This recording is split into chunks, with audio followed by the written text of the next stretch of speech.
Hey, it's Dr. Rick, founder of Herbal 411, and I'm going to talk to you, my patients, about disease and how to get healthy by reversing it.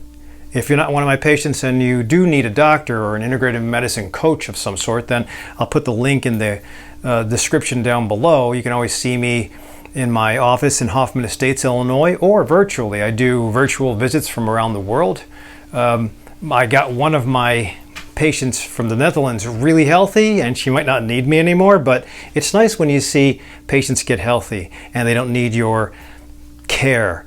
But I always say the farther you are from when you get healthy, that day you get healthy, the closer you are to getting unhealthy again. But if you have the right building blocks, those pillars of health, probably stay away from your doctor's office for a long time. So it's a bad business model if I get everybody healthy, but prescription medicines and surgeries are fair game. They do take care of suffering. What I wanted to do is talk about commonalities as far as suffering, maybe identify ways out of suffering. I've been talking to a lot of people, my patients, on zone 2 and zone 5 exercise and honing in their exercise, and then maybe a little bit of nutrition and mitochondria, which is the microscopic level of how disease always starts. Number one, you have to identify what you have.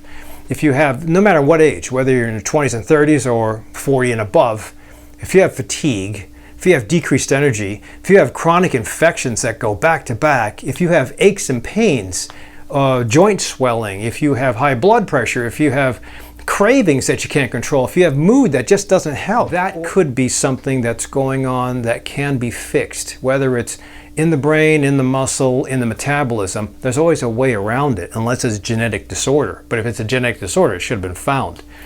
But I will tell you, of all those things, I still think my 4 pillars are important. I always suggest exercise and movement. I always suggest healthy nutrition practice. I always suggest a spiritual practice. And now I'm putting sleep into it, because I used to put sleep and spirituality together, but they have to be separate because there's a lot of great science on sleep. If you look at my symbol for integrative wellness, the 3 sides represented nutrition, exercise, and spiritual practice. I just have to throw in the S, which is the middle of that, for sleep. The objective is always to fine-tune and apply your own algorithms to you. Anecdotes are always empowering, but I think data is always important, and I'm supposed to be the guy to interpret your data for you. So complicated to read the studies and then interpret whether they were done well or underpowered. So just leave that to your doctor. This is why I love embracing new and newer data. If you're too busy studying the basics and you don't look forward to the newest data that is out there, you can wait until the new data is 10 years old. You'll be behind the curve, but why not apply it now? Let's talk about how to reverse disease. I think the first pillar that I talk about is exercise. So if you are starting to exercise, honestly, that's great. Even if you're just starting out and you haven't been exercising in 10 years because you think you're fit. So I have a healer that came in to see me, and he is just cranking it out. He's busy as hell taking care of amateur and professional athletes. But I do think that we need to get started on exercise. And how do you get a guy that works 7 days a week to exercise, and he has 60 hours a day or a week of work? Well, you have to fine-tune it. And I can't tell a small business owner cut back on hours, but I can tell him, you do the hours like you have to, but we have to give you some medicines. And the medicine has to be prescribed exercise. And I will tell you, the way to exercise is, the best form of exercise is the one that you can accomplish. And if it's been a long time, then somebody like me or a trainer or a life coach or a physical therapist might have to guide you. I think that we always talk about weekly volume. That's number 1. Because you have to accomplish something per week. Just like work, you have to work 50 hours a week. Well, you should know and extrapolate that to exercise. If you have to exercise, it should be 150 minutes per week. I mean, the American Heart Association, the American Diabetes Association, I think they're right on. 150 minutes a week is good. Now, it has to be 150 minutes a week of moderate to intense exercise. What does that look like? Everybody's different. And if I was to straight off the bat with anybody, even a couch potato or a small business owner or a kid or a grandma, if I were to tell them you have to do 150 minutes right now per week, I'd probably put them into the hospital. So that's not good. It has to be templated. But like the concept of exercise called progressive overload. You don't just start at small. You have to slowly increase your stress or exercise so that the body adapts, because the body does adapt. And as it adapts, it's just what's beautiful about this physique or this body is that if you throw something at it as far as a challenge, it will adapt. You can't overwhelm it, but you have to give it a taste. By the same token, if you've been exercising for 6 months, walking, and you're not changing your inflammatory markers, you're not lowering your hemoglobin A1C, your cholesterol is still the same, and your pulse rate's still the same, you're doing something wrong. I've seen people exercise, so-called exercise, for 6 months and nothing changes. And that's why I have to kind of investigate identifying the exercise or how we're quantifying it.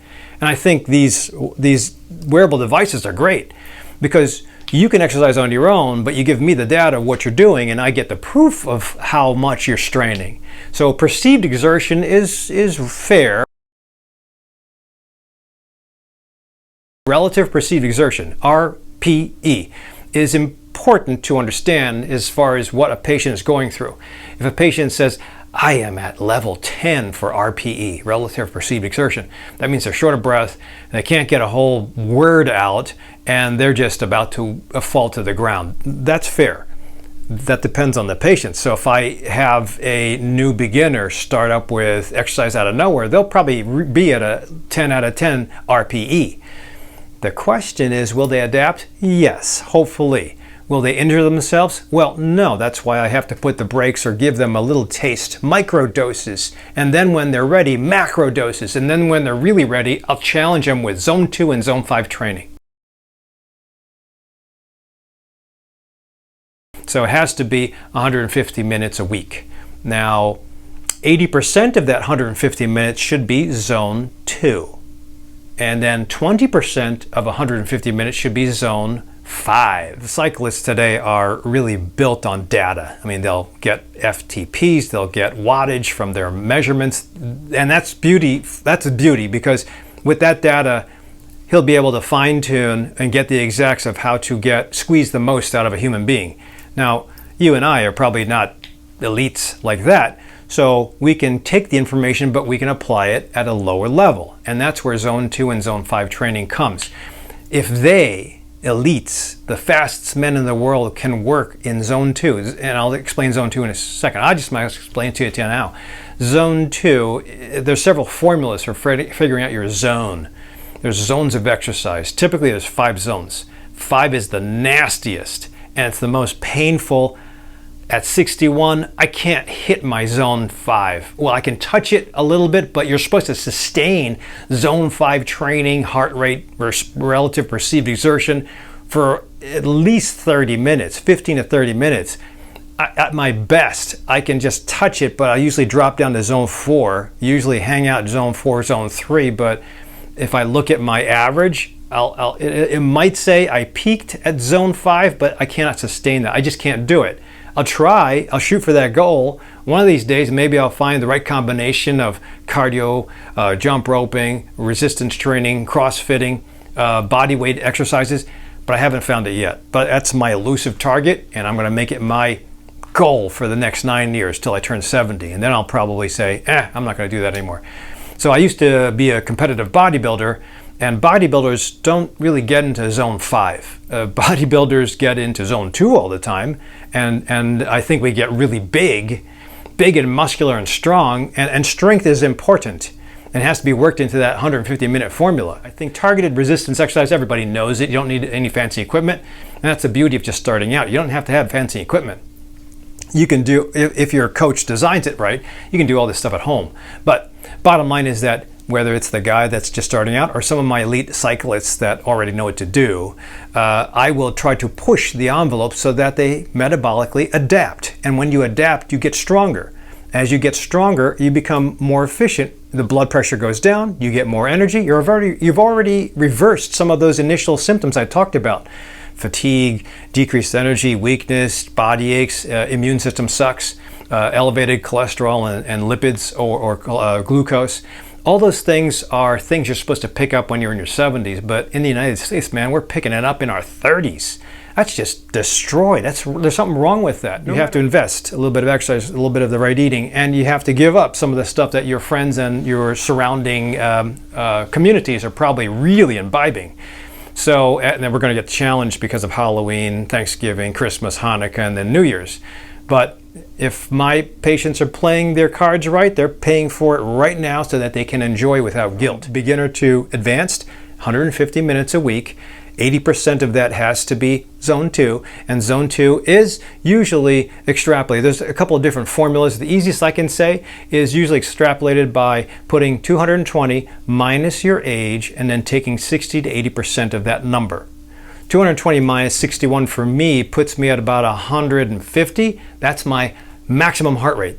And that maximum heart rate, if you take 60-80% of that, is where your zone 2 is. If I just take maximum heart rate by itself, and that's about 157, that is my zone 5. And again, I sometimes touch that as I become more and more fit, because I was training for endurance with about the last year, because I was taking a group up to Mount Whitney, the tallest peak in the continental US, and we were training as hard as possible. I wanted to be fit so I can keep eyes on them, and it worked. I didn't have any altitude sickness. I got really upset stomach from using freaking medicines. The exercise that I did is different than challenging VO2 max and zone 2 exercise. But bottom line is 80% of your exercise weekly would be zone 2, and that's super easy. It has to be sustained. It can't be, and this is the problem with biking, is that if you bike here in Illinois, you're going to hit a traffic light every once in a while. You're going to hit a hill every once in a while. And if you're on a stationary bike, it's more controlled. If you're on a treadmill, it's more controlled. If you're running outside, you can probably get by continuing jogging, but you'll eventually run into, unless you pick a long trail, you run into a traffic light. So that time when you're stopped puts you out of zone 2. And technically, you're supposed to have sustained heart rates of 60% to 80% of your max during that 30 to 60 minutes. I tell most of my patients 30 minutes, but as I progress on with forcing this issue into the next 6 months, into 2024, I'll probably tell everybody, try to shoot for 60 minutes at a time. I think there's something beautiful about the muscles, the cardiovascular system, and the mitochondria. Mitochondria are these little powerhouses in all your cells. That's what makes ATP, energy, in every cell. In your white blood cells to attack cancer cells. In your bones to put down a bone matrix. In your muscles to contract. In your brain to fire off energy impulses or electricity. In your heart to beat 1 beat per second. All these things are important, and they're based on this little thing called a mitochondria. Mitochondria looks like a little bacteria that was engulfed by your regular cell. If you remember biology, you have these cells with a nucleus, and there's this little thing that looks like a tiny bacteria. In fact, the theory is that 1 billion years ago, one of these eukaryotic cells took in a bacteria, and it was a symbiotic relationship. But this mitochondria, and if you're a Star Wars fan, it was thought that having the Force, you'd have high midichlorian levels. And it was thought that he got that from mitochondria. So Luke Skywalker probably had a lot of mitochondria. Anyway, so if you have mitochondria, you have energy, you have no fatigue, you have power and strength, you have good immunity. The problem, and I'll explain later, is that the mitochondria sometimes aren't challenged properly, so they don't adapt to anything. They adapt to eating too much crap, and then they start to go into dysfunction. I'll talk about that later. I'll concentrate on zone 2 and zone 5 exercises first. Why do we have to go between the two? It's specifically for that. The mitochondria can digest glucose, which is sugar, and it digests fat. Those are the two energy sources that the human body uses in the mitochondria to have you go through life. Now, you don't usually digest both at the same time. One is a constant fuel source, glucose. One is a backup fuel source, fatty acids. So think of it like a hybrid engine, and your engine can go from electricity, which saves money, to gas at the last minute, especially if you are run out of electricity. You want to have backup gas. So If you have a car, usually the old cars, like I have a hybrid, my car I can plug in, I can also fill up with gas, but I usually use both the electric motor and the gasoline powered motor per day. And if I can drive properly, turn off my headlights, go real smooth with the gas pedal, I can usually save it. So I use mostly electricity, and that would be the objective, is save money, use electricity, help the environment. But sometimes you have to go both ways. If I want to challenge another electric car at the light, I'll switch over to gas and I'll kick his butt by going 2 miles an hour. Anyway, so it's important to use that analogy with your body. If your mitochondria are constantly feeding on glucose and don't get a taste of fatty acids, well, guess what? You might have a little bit of a problem being metabolically adapted to use fat as fuel. So that was the big thing with keto, is we want to get people metabolically adapted. We want to have people fly between both. And there is some credence to that. Because if you eat nothing but sugar, and now we're talking about crappy sugar, the white sugar, that technically is not glucose, that's fructose. Glucose is the fuel, and when you use that as fuel, the mitochondria work well. It's important though, because if that's all you use as fuel, and you eat more fuel than you burn up, sometimes this fuel, especially if it's being broken down and lactic acid is being built up, high levels of lactic acid sometimes turn off the transport of fatty acids into the mitochondria. It looks like this. This is the outer mitochondria, it looks like a bean. The inner mitochondria has these little shells called cristae. And the beauty happens inside the matrix, which is here. Out here is the cell. That's the nucleus, and it's thought that nowadays that the nucleus used to be the powerhouse of the cell. It's thought now, with all the mitochondrial scientists out there, that this is actually the signaler of this to reproduce or to die. Yes, you have to tell a cell that's getting old to die. If you continue to have cells age, you have a higher chance of cancer. So there has to be a programmed cell death. That's called apoptosis. And sometimes the mitochondria will tell the cell, we're getting too old, we're getting kind of dysfunctional, so kill me off. And then they break down. The mitochondria can break down and get utilized. The little building blocks get distributed and utilized for new mitochondria. And the whole cell, if it breaks down, it gets used, the building blocks, for new cells. So that's a cycle of life.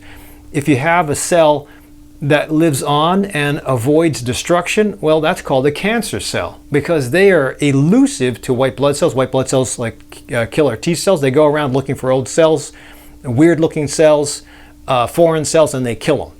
But cancers are elusive. Anyway, I'll probably do that in a later video, but this thing called the mitochondria takes glucose and fat, usually not at the same time.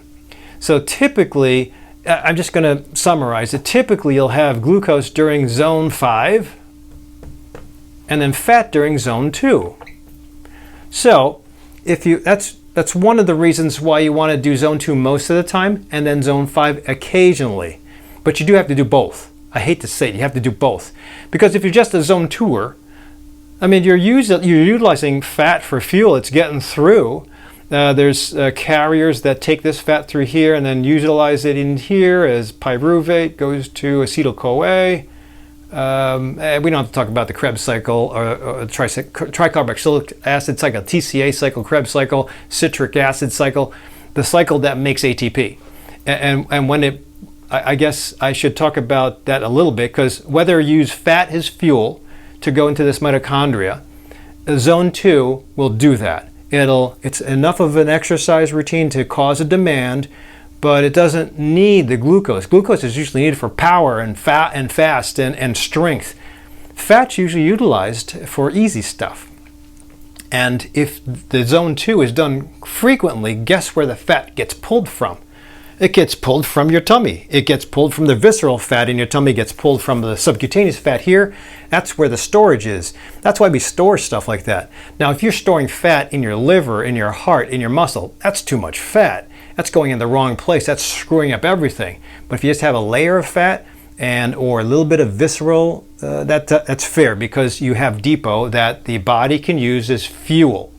But you got to use it. If you have no demand placed on the mitochondria, it's not going to do anything, and you just have store, and you get fatter and fatter with all of the either good stuff or bad stuff that you're eating. If it's too much volume, and I'll talk about that in a second, then you have to store it because you're not burning it up. If you burn it up and you burn up, and that's why calories count, if you burn up more than you eat, you'll stay in a negative balance, which will be good. But bottom line with this zone 2 stuff, it usually utilizes fat. There's a little bit of glucose coming through, but fat is the objective, and you'll have this mitochondria become very efficient with fat.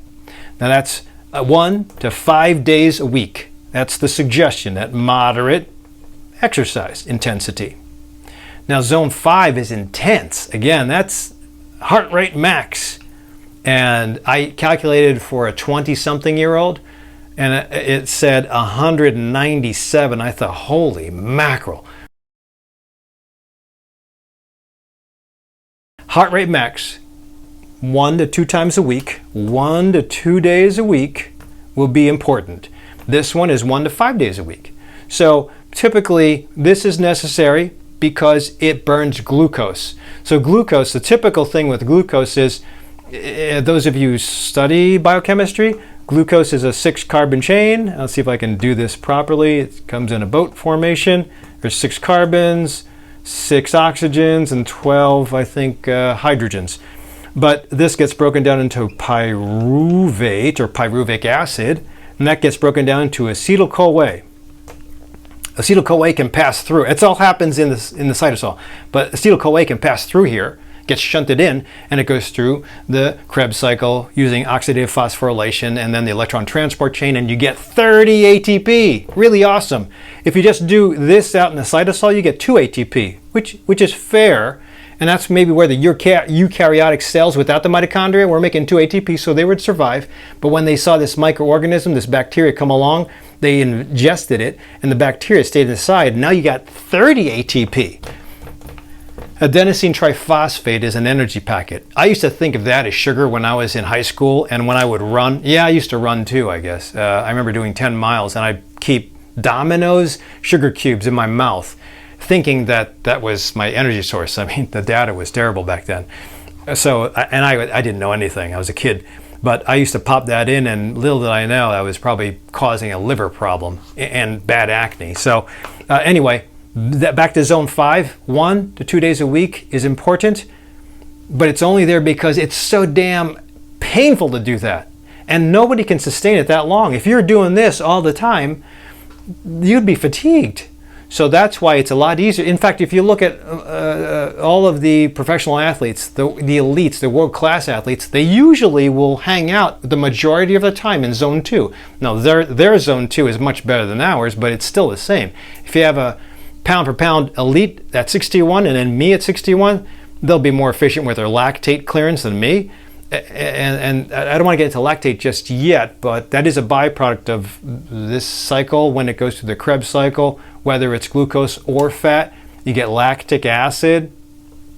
And lactic acid is a good thing. It's a fuel source too, but that's one of the problems is you have to be healthy with the something called the Cori cycle, or there was a Dr. Brooks out of Berkeley who did more research on it and declared that lactic acid was good if you were healthy.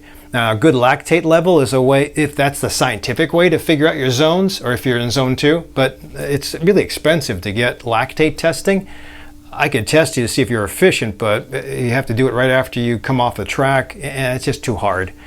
But maybe the elites do that. Bottom line is that that's a fuel source, that's a fuel source, that's a fuel source. They're all fuel sources, and they're dependent on this mitochondria working properly. So, if you want this thing to work properly, you go between the 2 zones. More importantly, if you want to maintain this thing to work until you're 100, you have to make sure you go between the 2 zones, and you also feed it the right fuels. If there's a teeter-totter, this is supply, and this is demand. This is demand that you put on your body and ultimately on the mitochondria. So if you have demand like exercise, take an exam, walk 1,000 meters. You force a demand and your body sends signals. You start to walk, and the walking causes muscle contraction, and muscle contraction burns up ATP from the glycolysis or the glycogen. When the glycogen is all used up, then your muscles will say, hey, we need more ATP. So it tells the mitochondria, start the factory. And hopefully the supply is there, and the mitochondria will make the due diligence of either fat or glucose, and then it'll make the ATP and you'll be able to continue walking. So that's the basic formula.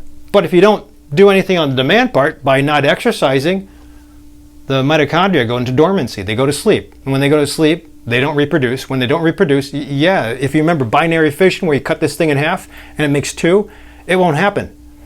I think all of you probably have gone through, I think high school biology talks about fission and fusion, and you probably see some paramecium or amoebas go through the stages where they come apart and they make two separate parts from one previous part. And that's the way the mitochondria work. So if given the right challenge and the right demand, then the signal is given, hey, we need more powerhouses. So you'll see the mitochondria separate and become really robust and wide. There are electron microscopes that show the mitochondria in an Alzheimer's patient. Terrible. They're hardly there in the brain, versus somebody that doesn't have Alzheimer's and meditates. Beautiful. They're just, the brain tissue is full of that stuff. I think the brain has this, it's either the brain or the heart muscle that has the most mitochondria in the body, but they're all over the place. And I do believe that if you stimulate the muscle mitochondria, that same signal will go to other parts to get more mitochondria. The more mitochondria you have, the more energy you have. You've beaten the fatigue. Again, you've beaten the strength problems. You've increased your immunity because you have white blood cells that work better. Your bones have thicker cores and matrix. So it's altogether improved. Even the brain will have faster signals because of more mitochondria, less dementia, less well, hopefully less mood disorder. So the other part of this teeter-totter is the supply. And what are we doing in the United States? We're supplying with shit. And we're supplying with a lot of shit. So that's why I put this down here, because there's not enough demand and there's way too much shit. Now, some of you are eating properly, you're trying, so that's a good thing. But if you have nothing but substrates that you're taking in, well, guess what? They're not just going into the belly. They have to be presented to each cell. Let's just take glucose. Glucose gets absorbed, digested, broken down, and then sent into the bloodstream from the liver. The liver can't get rid of it. It has to get rid of it because glucose at high levels in the bloodstream is irritating. I really think that's the reason for the plaque formation in people with high cholesterol and heart disease, but that's another story. So glucose has to be shuttled from the bloodstream into the cells, every cell. And when the cell has a whole bunch of substrates of glucose, that's a signal. That's a signal that the mitochondria interprets as saying, hey, we got a ton of supply. He's going to go running. Let's start making ATP.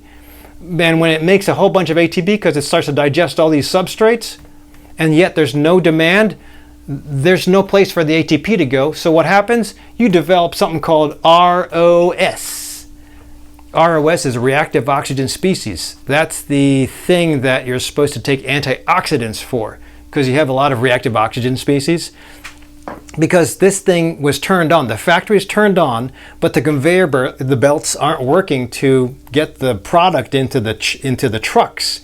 There's a backup, so you have all this ATP. That's high energy, and the energy produces lactic acid. Lactic acid has a hydrogen charge. Sorry, I'm kind of skipping through the chemicals part of this.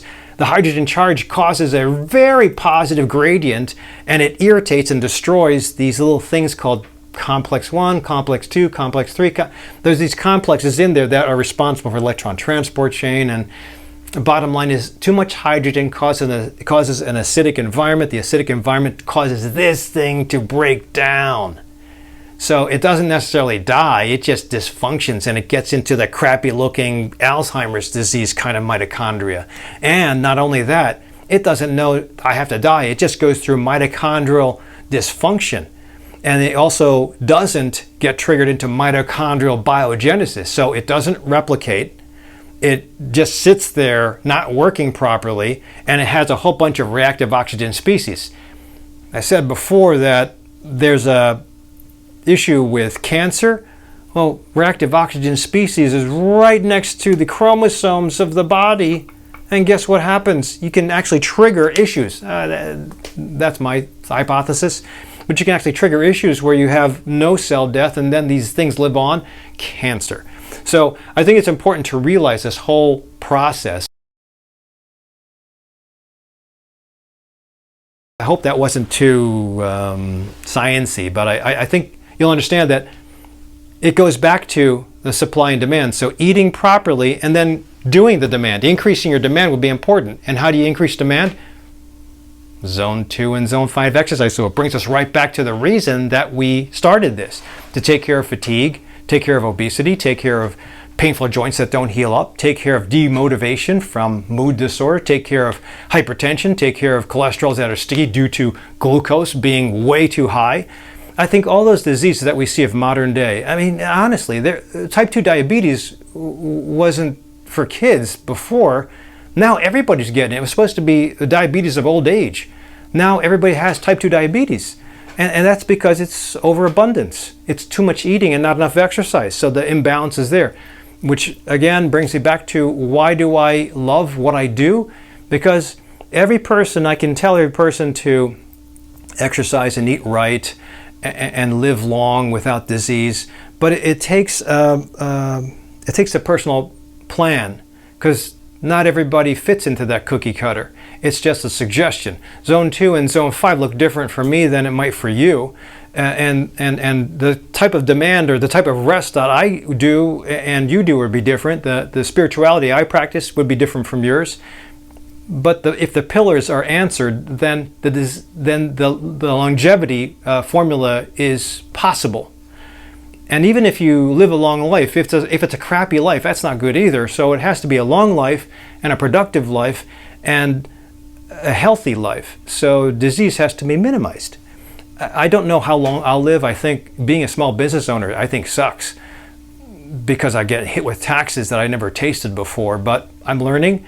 However, there's stressors in everybody's life, and you have to balance them out with the calming practice. That's the bottom of the triangle of my symbol, and that's part of it too. Leave you with this, that Martin Picard, along with Elissa Epley out of University of San Francisco, or UC San Francisco, did studies on mitochondria as well, which was really cool. I'm a nerd with this, but really cool because they showed with chronic stress, mitochondria looked bad too. So these guys even get affected by the hormones from chronic stress, cortisol, epinephrine, adrenaline. So if they're bathed in that, and they're not bathed in oxytocin, the hormones of love, oxytocin, serotonin, or even endorphin and enkephalin with the exercise, if they're bathed in chronic stress, they will also get effed up. So it doesn't, somehow you have to put mood here too. Maybe mood is at the bottom, because if mood is broken, then the whole teeter-totter slams down, doesn't work either. But I haven't figured that out. But again, this little thing and the bioenergetics that I deploy when I figure out how to make those 4 pillars of health work for each patient that I see, cancer patient or high blood pressure patient or obese small business owner or mom with 5 kids and just bad husband, or the opposite too. All that stuff, a kid getting challenged because he's on his own now but doesn't know where to go, and he has medical problems that are coming up. I think we can always articulate there's a way out of it, whether it's making a prescription exercise routine for that person, or making a prescription nutrition plan for that person, or making a prescription mindful practice and spirituality approach for that person. But bottom line is that there's ways to apply the age-old techniques of how to get to 100 in everybody's life, but they have to be personally planned, and that takes time.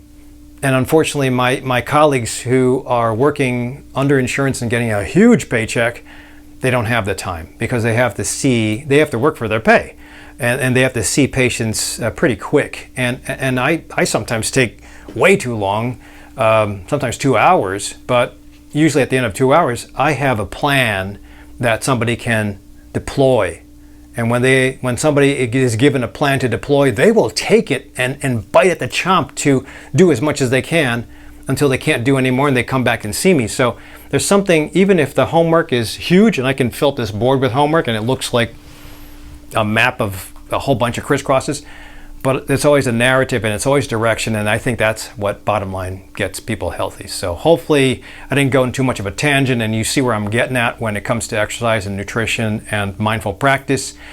But if you have any questions or if you've had your successes, whether it was with me or somebody else, hey, put them in the comment section down below, because I know others are trying to find their way. I'm still trying to find my way. I kind of have a coach, mostly in psychology, to help me. I have two very wonderful psychologists that I work with, and I think it's important. I will probably succumb and get a nutritionist to get on my ass, and maybe a personal trainer, but thus far haven't found anybody. I am looking. So if you have any questions, put them in the comments section. Please consider subscribing or sharing this with people who are on the journey, whether they have cancer, rheumatoid arthritis, or medicines are failing them, or they're just having a tough time trying to figure out lifestyle change, and maybe they can see me in my virtual or in-person clinic. Consider subscribing to my YouTube channel, because I put these out, and hitting the like button because it helps support the channel. Thanks for watching up to this point in time. I'll see you at the next video.